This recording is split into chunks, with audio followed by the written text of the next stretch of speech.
a moment ago from Axios that Secretary Blinken has ordered staff to prepare policy plans for a Palestinian state after the war in Gaza, and that this signals a policy shift in the administration. Do you have a comment on that? So there has been no policy shift in the administration. We have made quite clear publicly that we support the establishment of an independent Palestinian state. That's been the policy of the United States for some time. It has been the policy of this administration. You've seen the Secretary speak about it publicly. I'm not going to comment on the internal work that we do to advance that objective, but I will say that there are any number of ways that you could go about accomplishing that. There are any number of sequencing of events that you could carry out to accomplish that objective. And we look at a wide range of options, and we discuss those with partners in the region as well as other partners inside the United States government.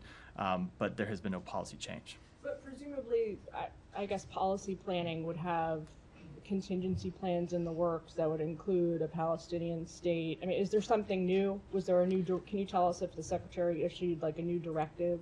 So what I will say is, yes, we support the establishment of an independent Palestinian state, and we do a lot of work inside the government to think about how to bring that about. And you see us talk about that work publicly when we're in the region, talk about it sometimes here. And as part of that work, obviously, we look at any number of options. That's part of the normal planning process. The vast majority of options never usually get implemented because we take things, we put things on the drawing board and figure out what will work, what will be effective, and how best to sequence it. So I won't get into that underlying policy planning process that we go about. But yes, we are actively pursuing the establishment of an independent Palestinian state with real security guarantees for Israel, because we do believe that is the best way to bring about lasting peace and security for Israel, for Palestinians, and for the region. To put a little context on this, hasn't the State Department been looking at what it would take to create a Palestinian state since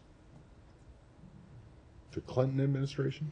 I would say at least that long, yes. Correct. My history only goes back 9 months, but yes, it has been the long-standing position of the United States.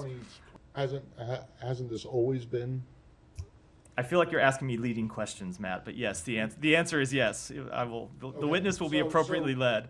If this report were to be true, it is basically just a continuation of what has been going on, with the exception of maybe the 4 years when Trump was president. So without confirming a specific report, I will say that yes, we do have ongoing policy planning processes about how best to advance the establishment of an independent Palestinian state. And is it not correct that all of the diplomatic efforts that are going into, including a potential secretary return to the Middle East, are heavily focused on day after and long-term stability and security for the region, which you believe would include a Palestinian state? Among other things, very much so. Okay.